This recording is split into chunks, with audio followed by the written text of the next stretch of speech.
Hello दोस्तों, कैसे हैं आप सभी लोग। मैं हूं डीके ठाकुर और आप देख रहे हैं ब्रज का एहसास।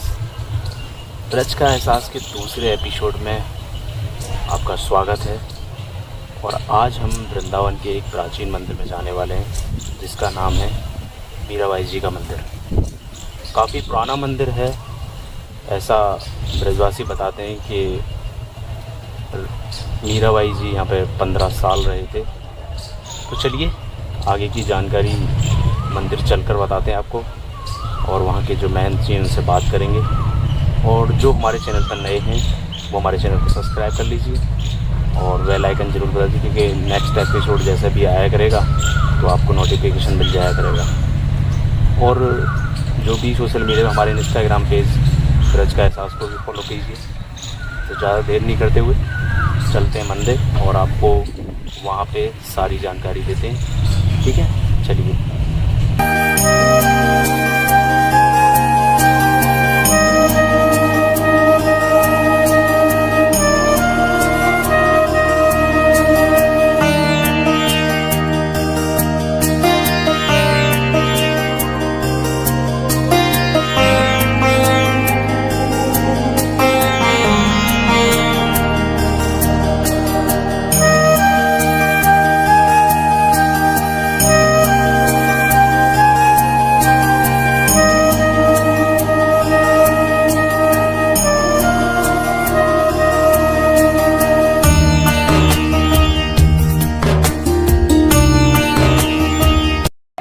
तो दोस्तों, हम मंदिर के अंदर आ चुके हैं और मंदिर में हमारे साथ महाराज जी हैं। महाराज जी से बातचीत करेंगे और जानेंगे मंदिर के बारे में सारी जानकारी। और मंदिर देखो काफ़ी प्राचीन है, इसकी बनावटी बता रही है आपको ये कितना पुराना मंदिर होगा। तो महाराज जी खड़े हैं, महाराज जी से बातचीत करेंगे यहाँ के बारे में।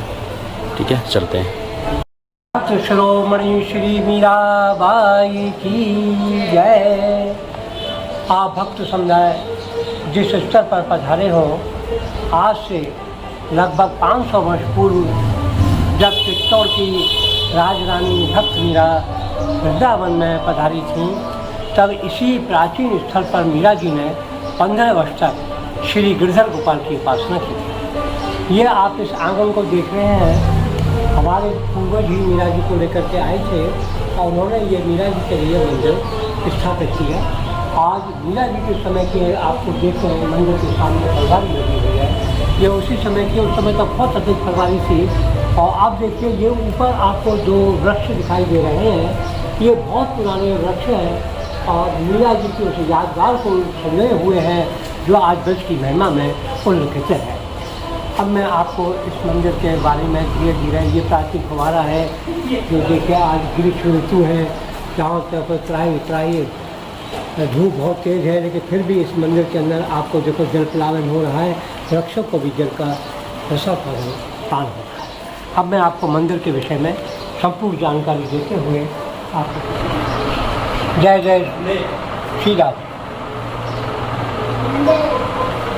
समक्ष में आपको दर्शन दे रहे हैं मीरा जी के प्यारे गिरधर गोपाल। मेरे तो गिरधर गोपाल दूसरा न कोई, और जाके सिर मोर मुकुट मेरा पति सो। गिरधर गोपाल के दाहिने हाथ पर मजीरे लिए भक्त मीरा जी हैं और बाएं हाथ पर श्री राधा रानी है। राधा का भी शाम हो तो मीरा का भी शाम का दर्शन है। नीचे के सिंहासन पर मीरा जी के परम प्रिय उत्सव विग्रह श्री राधा मनोहर जी के आप भक्तों को दर्शन दे रहे हैं, जो मीरा जी के भिन्न भिन्न प्रमुख उत्सवों पर प्रिया प्रीतम बाहर आकर भक्तों को दर्शन देते हैं। अब आप लोग कृपया भक्तजन ध्यान से दर्शन कीजिएगा। इन्हीं के समीप में वो जो छोटा सिंहासन आपको दिखाई दे रहा है, उस सिंहासन में मीरा जी के अति प्राचीन प्रकट और वो सेवित शारदाम जी है, जो कि मीरा जी के सौतेले देवर राणा ने मीरा जी को मारने के लिए फूलों के पिटारे में छिपा करके जो भयंकर सर्प रख भेजा था, राणा सांप पिटारिया भेजा शालग्राम भया, वो आप भक्तों को दर्शन दे रहे हैं। इन शालग्राम जी की मुख्य विशेषता ये है कि मीरा जी की अखियों से जो प्रेम के अश्रु बिंदु पधरे हैं, उनसे साक्षात भगवान श्री कृष्ण का भाव जागृत हो गया और मीरा जी की अखियों से अश्रु से शालिग्राम जी में जो अखियाँ विद्यमान हो गई हैं, मैं आपको अच्छी तरह से उनका दिग्दर्शन कराता हूँ। देखिए शालिग्राम जी में आपको दो अखियाँ दिखाई दे रही हैं। ये मीरा जी की अखियों से प्रकट हुए हैं। दोनों तरफ कण के चिन्ह है, नासिका है, अधरों पर मुरली की पवित्र रेखाएं हैं जो स्त्री पुरुष इनका मन वचन प्राण से दर्शन करते हैं, क्योंकि ये मीरा जी के अंतिम निशानी है, सेवित है, पूजित है। भक्तों के इनके दर्शन मात्र से ही परिवार में सुख समृद्धि के साथ साथ मीरा जैसी भक्ति और शक्ति का आशीर्वाद मिला। बोलो भक्त शिरोमणि श्री मीरा जी की जय। मैं मीरा जी के विषय में बहुत कुछ तो क्योंकि मंदिर का समय है, संक्षिप्त में उनके मार्ग जो आज संसार के लिए एक मीरा जी ने भक्ति रस का दीपक जो उजागर किया है जी, जो आज भारत में ही संपूर्ण विश्व में प्रेम की श्री कृष्ण के प्रति अटूट मिसाल कायम करता है। मीरा जी इस संसार के अंदर जब उनका एक साधारण कन्या के रूप में जन्म हुआ तो हमारे पूर्वजों ने उनका नामकरण किया था मीहरबाई, जो बाद में अपभ्रष्ट होकर मीराबाई पड़ा जी। और हमारे पूर्वज भी मीरा जी आ रही थी तो मीरा जी प्रथम नारी थी जो ब्रज में आई थी, क्योंकि उससे पूर्व जितने भी संत लोगों की बड़ी प्राचीन स्थली है, कोई नारी का प्रवेश यहाँ पर नहीं हुआ, उस समय नहीं था। प्रथम नारी थी तो हमारे पूर्व मीरा जी के साथ 4 दासियाँ थी, 2 ससुराल की थी, 2 पीहर थी। उनको लेकर के और हमारे जो ग्रेट ग्रैंडफादर जो थे 12वीं पीढ़ी के, वो मीरा जी को अपने साथ लेकर के आए और मीरा जी की राजरानी थी। उनको ब्रज में कहीं रहने के लिए कष्ट न हो, इस भाव से उन्होंने ये इस मंदिर का निर्माण कराया और मीरा जी इस स्तर पर लगभग 15 से 20 वर्ष तक निवास किया। 15 से 20 वर्ष तक। अच्छा, और जो वृंदावन को अनूठे मीरा जी ने अपने जो पद प्रभु गिरधर गोपाल श्री कृष्ण के प्रेम में अर्पित किए, वह आज भी जनमानस के हृदय में प्रेम की तृप्ति और आध्यात्मिक रस को उत्पन्न करते हैं। वृंदावन का आज का जो स्वरूप है, जो आज आप इतनी दूर से देश विदेश से पधारते हैं, इस वृंदावन को देखते हैं, तब भी आज और जगह से अन्य इस वृंदावन की जो छवि जो है भक्ति रस के साथ साथ श्री कृष्ण का और भक्तों की महिमा को उजागर करती है। मीरा जी ने एक पद बड़ा अच्छा लिखा, मैं आप भक्तों के लिए उसके 2-4 लाइन सुनाना चाहता हूँ। आली मोहे लागे वृंदावन नीको, निर्मल नीर बहत जमुना को, जय हो निर्मल नीर बहत जमुना को, भोजन दूध दही को, आली मोहे लागे वृंदावन को। क्या बात है महाराज जी। कुंजन कुंजन फिरत राधिका। देखिए भगवान उनके लला गिरधर गोपाल मीरा जी को अपने साथ लेकर के कुंजों को दर्शन करा रहे हैं, जमुना का दर्शन करा रहे हैं। राधा रानी गोपी संग लुक छुप के जो कुंजों में रास लीला किया करते थे, उनका भी दर्शन कराते हुए मीरा जी ने पद में लिखा कि कुंजन कुंजन फिरत राधिका, कुंजन कुंजन फिरत राधिका, शब्द सुनत मुरली को, आली मोरे लागे वृंदावन नीको। रतन सिंहासन आप विराजे, रतन सिंहासन आप विराजे, मुकुट धरो तुलसी को। शालिग्राम जी, मुकुट धरो तुलसी को, आली मोहे लागे वृंदावन को।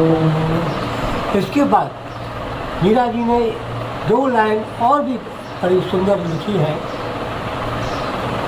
मीरा के प्रभु गिरधर नागर, मीरा के प्रभु गिरधर नागर, भजन बिना नर की को आली मोहे लागे वृंदावन को। एक छोटी सी जो पंक्तियां हैं वो गागर में सागर की भांति मीरा जी के इस प्रेम रस को, उस ब्रज के स्वरूप को वर्णन कर रही है जब मीरा जी वृंदावन में आई। जय हो। ये अमर पद है जो इस वृंदावन की महिमा को दिग्दर्शित करता है। महाराज जी एक सवाल और था मेरा अवश्य बेटा। कि जब मीरा जी वृंदावन आई थी जी, तो कौन सी सन में आई थी वो, कौन सी ईस्वी में? ये बहुत अच्छा आपने ये भक्तों के लिए जिज्ञासा, क्योंकि बहुत सौ के दिमाग में जी, सवाल चलता है, जी, पूछते हैं कि कौन सी सन में मीरा जी आई जी। थी वृंदावन, तो हमें विस्तार से बताइए उसके बारे में। पहले तो बता दूं कि जब जब पृथ्वी पर अनाचार अत्याचार होता है, सब विदित है, तब तक भगवान अवतार के रूप में जन्म लिया। जी जी राम ने जन्म लिया रावण को मारने के लिए, जी बल्कि हम तो कहते हैं उसका उद्धार करने के लिए। कृष्ण का जन्म हुआ कंस का उद्धार करने के लिए। जी। दोनों में आप थोड़ा सा शब्द की मार्मिकता देख रहे हैं।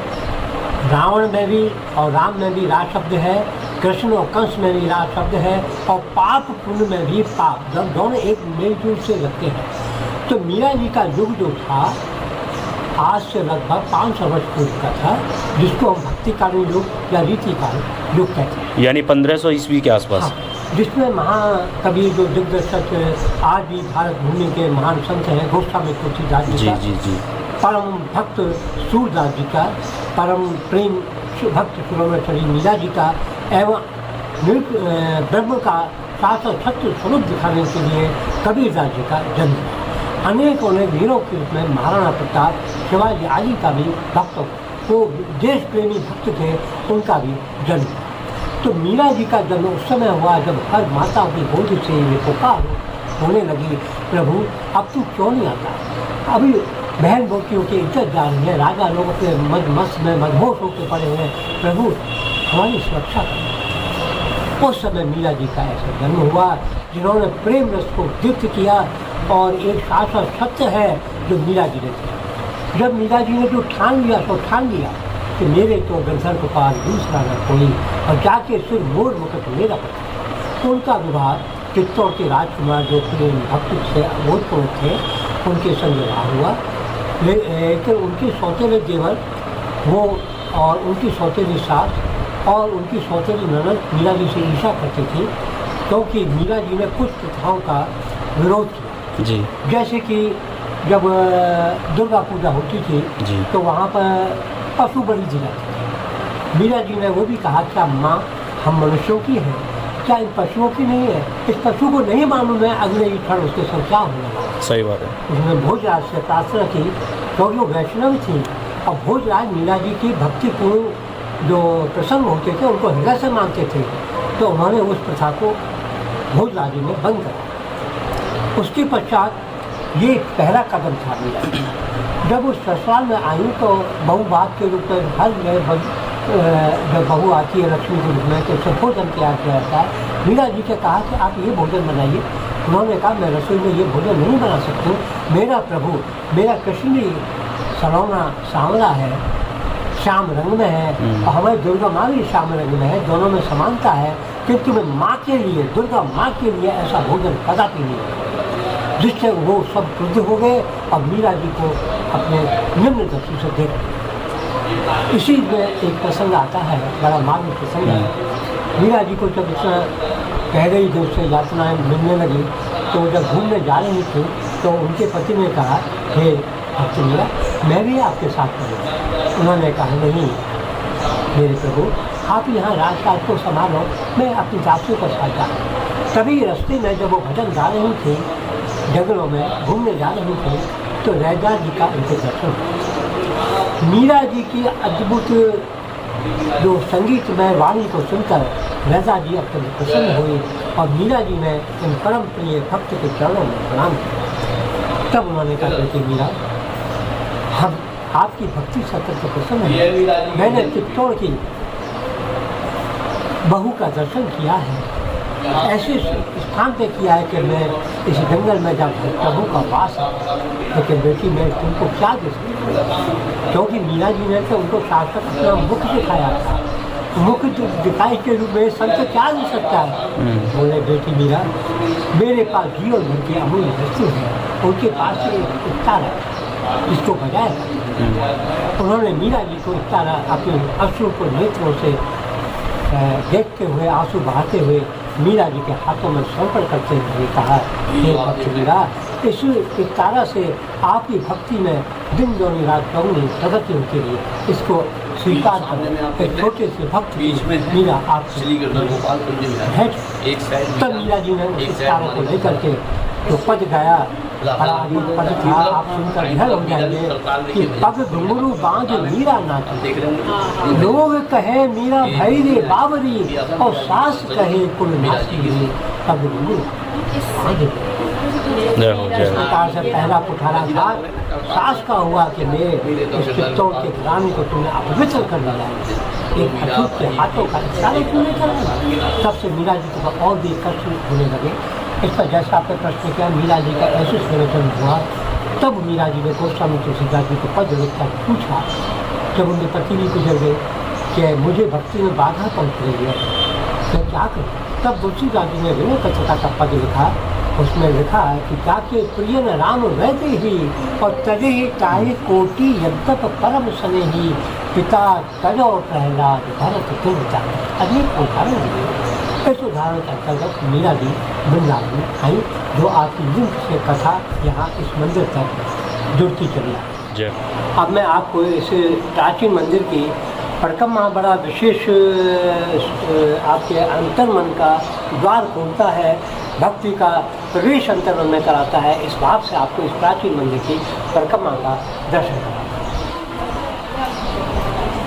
यहाँ से परिक्रमा प्रारंभ हो रही है और इस परिक्रमा की विशेषता ये है, यहाँ अनेकों भक्त लोग आते हैं, लेकिन जैसे ही आप आए हैं बाहर के वातावरण, यहाँ के वातावरण पर एक शीतलता आपको प्रतीत हो रही है जी।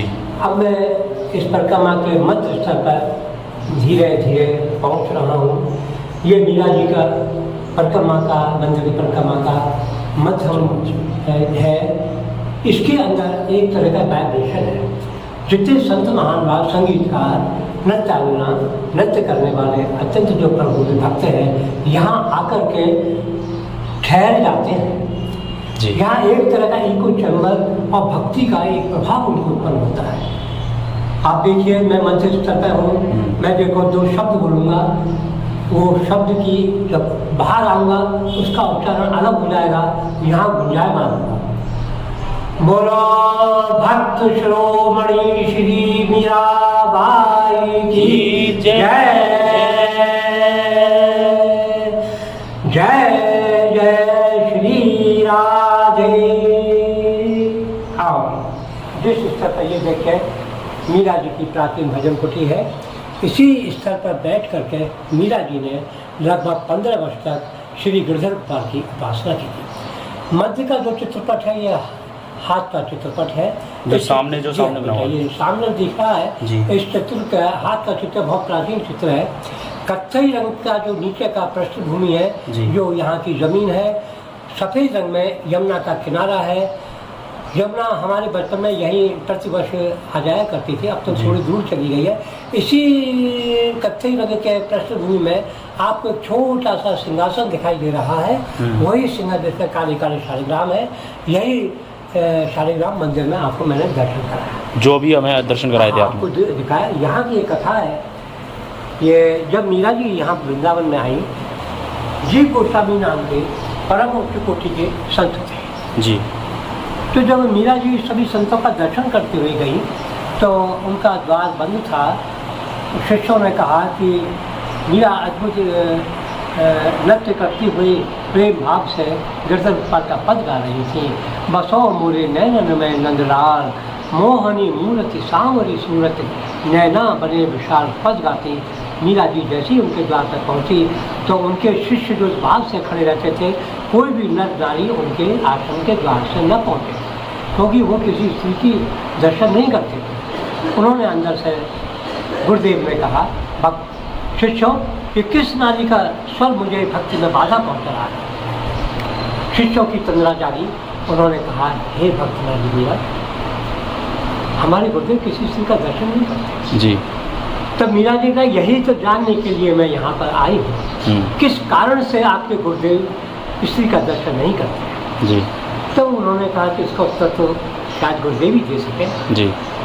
गुरुदेव अंदर से सुन रहे थे। श्री गोस्वामी महान संत थे, ऐसा नहीं है कि वो ऐसे वैसे संतों बड़े आचार्य थे, यहाँ के सप्त देवालयों के आचार्य थे जी।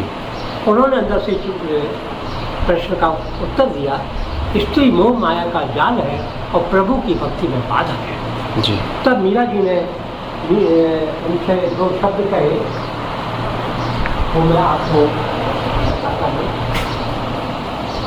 वो शब्द थे, मैं तो ये जानती हूँ कि वृंदावन में एकमात्र पुरुष भगवान श्री कृष्ण है, बाकी तो सभी यहाँ पर गोपी भाव है। इस ब्रज में तो देवों के देव महादेव भी जब पधारे हैं तो वे भी गोपी रूप धारण करके आने से गोपी शर्मा करें। आप भूल बैठे हैं महाराज कि आपको जन्म देने वाले भी आपकी प्रिय माँ है। आप नारी को माँ की दृष्टि से क्यों नहीं देखते? आप ब्रह्मचारी हैं, यथार्थ है, किंतु ब्रह्मचारी ब्रह्म जानती सब ब्राह्मण, और मैं देह नहीं हूँ, मैं परमात्मा का परम अंश हूँ। ये भक्ति रस के अंदर सन्यासी का मर्म है। ये जो मीरा जी ने कहा, ये भी कहा कि इस ब्रज में तो साक्षात भगवान श्री कृष्ण राधा रानी की चरणों की सेवा करते हैं और संग गोपियों संग रास लीला करते हैं। ये कहती हुई मीरा इस स्तर पर जब वापस आ गई तो जीव गोस्वामी मन में सोचने लगे, वो कौन नारी थी? कुटी का द्वार खोलकर शिष्यों को बोले, वो कौन थी? शिष्यों ने नम्र निवेदन चरणों में करते हुए कहा, वो चित्तौड़ की महारानी गुरुदेव भक्त मीरा जी थी। अरे मीरा जी पधारी, तुमने बताया क्यों नहीं? गुरुदेव आपकी प्रतिज्ञा थी, आपने तो स्वयं अपने मुख से कहा कि मैं किसी चीज का नहीं देखता हूँ। नहीं, वो नारी नहीं, वो तो अद्भुत कृष्ण प्रेमिका है। तक्षणी नंगे पाँव भागे भागे आई। मीरा माँ का दर्शन करते हुए अंतःकरण से बड़े प्रसन्न हुए। बोले, मीरा माँ, आज से जिस परिवार की भक्त नारी में, जिस सहृदय भक्त पुरुष के अंतःस्थल में मीरा माँ की प्रेम ज्योति का दीप जगमगाएगा, उस भक्त के समस्त कष्टों को प्रभु उसी प्रकार से हरण करेंगे जिस प्रकार मीरा माँ तुम्हें जहर का प्याला भेजा, प्रभु गिरधर को पालना अमृत करना। ये मार्ग कथा है मीरा जी के, ये इसी स्तर की कथा है जहाँ आप। महाराज जी, मेरा एक सवाल और है आपसे कि इसके बाद जब मीराबाई 15 साल यहाँ रही, उसके बाद मीराबाई जी कहाँ पे गई थी? बहुत सुंदर आपने प्रश्न किया। अभी इससे पूर्व मैं आपको यहाँ से बहुत पुराने पौराणिक चित्रपट है दर्शन कराना चाहूँगा। ये आज उपलब्ध नहीं है। ये देखिए, बहुत पुराने, ये 100-150 साल चित्रपट है। ये चित्रपट आपको बहुत गीता में अक्सर मिलते थे, लेकिन ये छवि जो है अनोखी है। और ये आपको सामने दिख रहा है, ये भगवान श्री कृष्ण का महाराष्ट्र का रात्रि का चित्र है। ये भी जो है आपको एक चित्रपट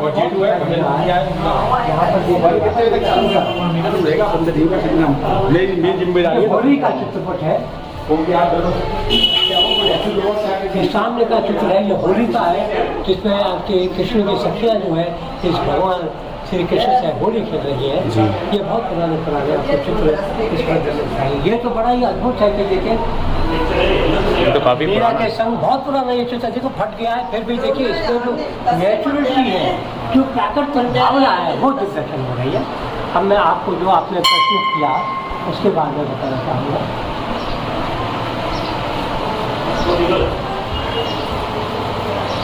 हाँ, आपने कहा कि यहाँ से मीरा जी कहाँ गई? 15 साल के बाद कहाँ पे गई? जब मीरा जी, ये एक मार्मिक प्रश्न है जिसका मैं आपको समाधान करना चाहूँगा। मीरा जी तो सदैव के लिए वृंदावन में है। अच्छा। क्योंकि ब्रज से अच्छा स्थल कौन हो सकता है? ये इस स्थल की पहले महिमा बता दूं, जो आपके लिए जानना बड़ा आवश्यक है, बल्कि जो वृंदावन में आए उसको भी जानना आवश्यक है कि मीरा मंदिर कहाँ स्थापित है। इस मंदिर की पृष्ठभूमि की विशेषता ये है कि इस मंदिर के एक हाथ बिल्कुल नज़दीक ही 50 कदम पर स्वामी हरदास जी का पवित्र स्थल है निर्गमन राज। हाँ जी, हाँ जी। जहाँ बिहारी जी महाराज प्रकट हुए जी। इस मंदिर के दूसरे हाथ पर समीप में ही 5 मिनट का रास्ता है सप्त देवालय के आचार्य श्री राधा दामोदर मंदिर, जहाँ की जी गोस्वामी जी की मैंने आपको कथा बताई है। सामने यमुना का तट है और यमुना के तट पर हित हरिवंश राधा वल्लभ संप्रदाय का बड़ा रास मंदिर है। और ठीक पीठ पीछे इस स्थल के जयपुर के महाराजा मान सिंह का बनवाया हुआ लाल पत्थर का गोविंद देव मंदिर है, जो कि औरंगजेब ने तोड़वाया। ये यहाँ का जो पूरा स्थल है ये गोविंद देव महाराज का बगीचा था जी, इसलिए इसका नाम था गोविंद बाग। गोविंद बाग, गोविंद बाग। और सामने का अभी भी जो है यमुना किनारा है उसका नाम था गोविंद घाट। आज भी ये दोनों नाम मीरा जी के नाम से इसी स्थल को प्रचलित है, गोविंद बाग और गोविंद घाट। इसलिए मीरा जी ने ये स्थल अपनी भक्त साधना के लिए निश्चित किया। यहाँ जब जीव गोस्वामी और मीरा जी का अद्भुत सत्संग हुआ तो उस समय भी कुछ ऐसे प्रवृत्ति के व्यक्ति थे जो एक दूसरे संतों से ईर्ष्या रखते थे। तो इतने बड़े आचार्य का सत्संग मीरा जी से हुआ और दोनों ने एक दूसरे को समझ करके भक्ति रस का रसास्वादन पान किया। तो उन्होंने मीरा जी को बाध्य किया कि मीरा जी वो संत तो तेरे रूप रावण पर पिघल गया, तुम किसी को गुरु बना, हमसे बड़ा कोई है नहीं। तब मीरा जी ने विनय पूर्वक कहा, जल बल भई भस्म की डेरी, मेरा शरीर तो जल का भस्म हो जाएगा, गुरु दीक्षा देने के लिए मेरे पास तो कुछ है ही नहीं। और मेरे तो गिरधर गोपाल दूसरा न कोई जाके सिर मूल मुकट मेरा पति स्वयं। शास्त्रों में भी कहा गया पतिदेव गुरु श्री राम, और पति के होते हुए गुरु नहीं बनाना चाहिए, मेरा सर्वस्व गिरधर गोपाल। तब मीरा जैसी सती साध्वी कृष्ण के अनन्य भक्त का भी कुछ तुच्छ प्रकृति के व्यक्तियों ने मीरा जी के ऊपर कीचड़ उछालने में तनिक संकोच नहीं किया। दिखा तेरा गिरधर गोपाल कहाँ है, हम भी तो देखे, हमें तो साधना करते करते जीवन निकल गया, हमें तो प्रभु के दर्शन नहीं हुए, कहाँ है तेरा गिरधर गोपाल। मीरा जी का गिरधर गोपाल से बीमार है, किंतु आपकी आंखें उसको देख नहीं पाई। तब मीरा जी को रोज निरंतर करते हुए तंग करने लगे।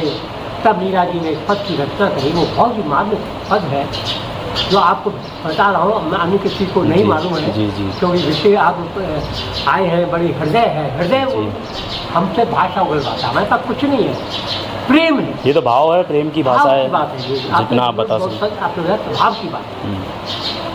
आई थी भगति का, एक वृंदावन में सब भक्ति के लिए आते हैं। जी जी बिल्कुल। आई थी भगत जान और जगत देख रोई, और दासी मीरा लाल गिरधर अब तारो। क्या बात। तब वो आई हमारी दादी माँ से पूछी,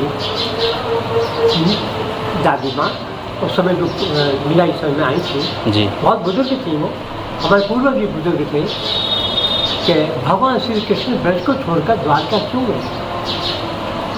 उन्होंने कहा, बेटी यहाँ तो लीला धाम है, भगवान श्री कृष्ण ने गोपियों के संग अनेकों संग लीला करी, इस पृथ्वी पर वृंदावन में बड़ा अनाचार अत्याचार था, उसको भी समाप्त करके फिर उनके लिए एक और उपदेश आ गया, महाभारत आ गया, उसमें भी अर्जुन को गीता के उपदेश देकर उसको विजय प्राप्त करी, फिर अपनी लीला धाम को द्वारका में बसाया। तो कोई ये न समझे कि वो छठिया पर छाछ कर नाच नचाने वाला भगवान श्री कृष्ण पे क्या ऐसा ही है वो, तो अपना वैभव दिखाने के लिए भगवान तो कोई वैभवशाली नहीं है कि इसे दुनिया के लिए उन्होंने एक अपनी नगरी भी तो बताऊं। सही बात है। और बसाऊं, द्वारका नगरी बताए। सुदामा आए, 2 लोग उसको ऐसे दे दिए जैसे कि आप में 2 पैसे दे। सही बात है। रुक्मणी हाथ नहीं पकड़ती तो वो भी दे देते, 3 लोगों के स्वामी बना देते। लेकिन उसको ये मालूम नहीं था, क्योंकि वो भी अपने भाव से कहा कि जो 3 लोगों को बना सकता है, जो सुदामा को 2 लोग दे सकता है, तो असंख्यों लोगों को बनाने वाला है उसकी बातें। और सुदामा ने भी बड़ा कोसा था भगवान श्री कृष्ण को, क्योंकि कुछ नहीं मिला, पानी पड़ा तो को हाथ छुओ नहीं, नैनन के जल सो धो सब धोए, लेके दिया कुछ नहीं। दिया तो ऐसा दिया घर आकर देखा कि मैं भूल से द्वारका नगरी में पहुँच गया हूँ, ये स्वर्ण महल कहाँ से आ गए। तो कोई भी मित्र इस आशा पे किसी मित्र के पास न पहुँचे जैसे कि सुदामा गया था, मुझे कुछ चाहिए।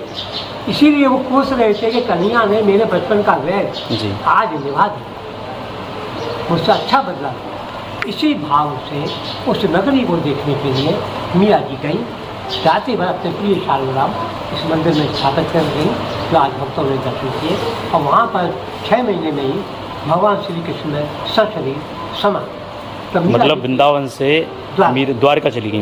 वो धाम था, प्रभु को सपने दिया कि अब मीरा तो अपने मेरा वैभव दे, यहाँ तो तुझे प्रेम रस मिला, अब मेरा वो देख जिसके लिए संसार का प्राण कर रहा है। यदि मेरे पास नहीं होता, ये नगरी नहीं होती, तो मेरे वैभव को कोई नहीं जान पाता, सुदामा भी नहीं आता जी। इससे अब तो मेरा वैभव भी देख, जो दयालु का वैभव है। अनाथ कौन है यहाँ, त्रिलोकीनाथ साथ हैं, तो दयालु दीन बंधु के बड़े विशाल हाथ हैं।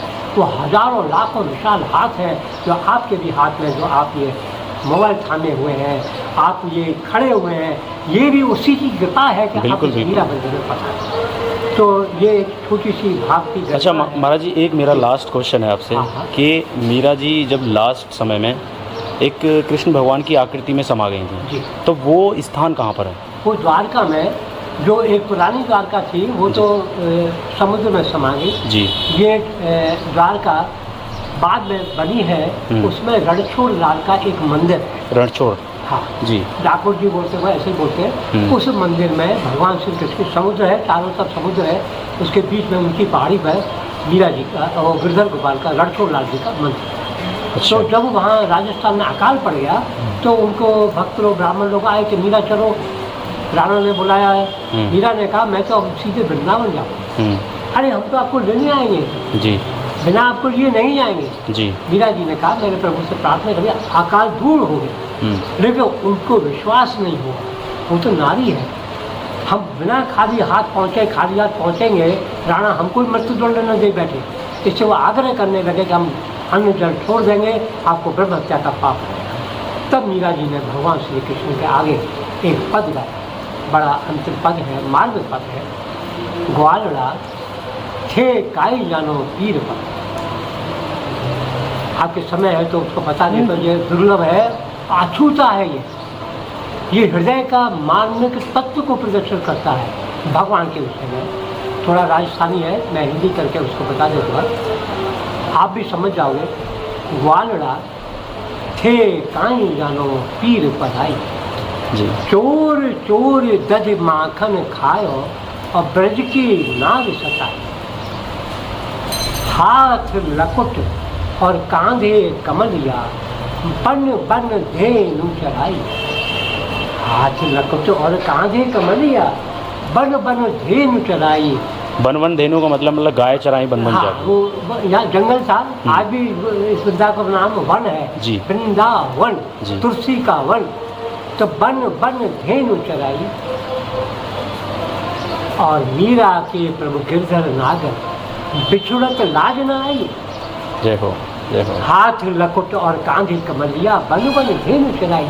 मीरा का हृदय कितना व्यथित होगा कि हे प्रभु, आज मीरा तुमसे बिछुड़ रही है, तुमको लज्जा क्यों नहीं आती है?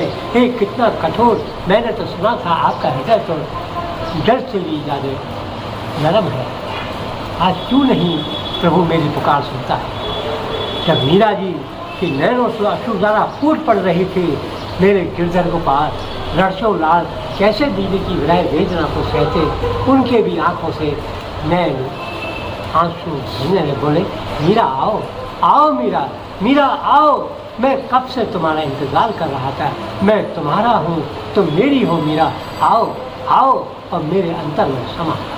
धीरे धीरे मीरा चने लगे, रणछोड़ लाल के विग्रह में सशरीर समा। ये मीरा जी का अंतिम प्रणाम है। आज मीरा और चैतन्य महाप्रभु दो भक्तों की समाधि नहीं, न तो चैतन्य महाप्रभु जगन्नाथ पुरी में आरोप हो गए और मीरा जी द्वारका में भगवान श्री कृष्ण के विग्रह में सशरीर समा। इसलिए आपके इस माध्यम से आपको मैंने बड़ी विस्तृत से इसलिए समझाया, नवयुवक हैं, आपके अंदर शक्ति है, आपके अंदर भक्ति भी है। मीरा मंदिर से यही आशीर्वाद मिलता है, मन में भक्ति और तन में शक्ति का। जय हो जय हो जय हो। आज मैं आपके इस छोटे से प्रयास को भक्त लोग बड़े गागर में सागर की भांति आपके उत्साह को बढ़ाएं और वृंदावन आएँ तो इस मीरा मंदिर में अवश्य दर्शन करके अपने आप को धन्य और प्रस्तुत करें और इस भाव को समझें कि आज ये मंदिर आपकी प्रतीक्षा कर रहा है। आपकी सेवा जो मन की, आपकी सेवा धन से नहीं है, मन की सेवा होती है। धन क्या है? जो आता है चला जाता है, लेकिन आपको वो धन प्राप्त करना है। पायो जी मैंने राम रतन धन पाया और खर्च नहीं कछु मूल न लीनो, दिन दिन बढ़त पाया। इसी भाव से मैं आप भक्तों से निवेदन करता हूँ, इस मंदिर में आए और इस मीरा के मंदिर को उज्ज्वल और धार्मिक प्रवृत्ति के रूप में एक स्मारक का और धार्मिकता का स्वरूप प्रदान करें। राधे राधे महाराज। भक्त मीरा बाई की जय। राधे राधे महाराज जी। जय। तो दोस्तों, हमें महाराज जी ने पूरा विस्तार से मीरा जी के बारे में बताया। हमें बहुत आनंद आया और शायद आशा करता हूँ कि आपको भी बहुत आनंद आया होगा। आशा करता हूँ ये ब्लॉग आपको बहुत अच्छा लगा होगा। अगर अच्छा लगा है तो लाइक करिए, शेयर कीजिए और कमेंट करके बताइए हमें कि आपको मीरा जी का कौन सा चीज़ ऐसी अच्छी लगी। और जब मीरा जी वृंदावन आई, काफ़ी चीज़ें उन्होंने यहाँ पे देखी और भक्ति करी, और फिर जब गोसाई जी के द्वारा जब उन्होंने देखा कि यहाँ से कृष्ण भगवान जब द्वारका गए तो क्यों गए, तो वो भी 15 साल के बाद यहाँ से द्वारका चली गई। तो मिलते हैं नेक्स्ट एपिसोड में आपसे, तब तक के लिए राधे राधे, जय बिहारी जी।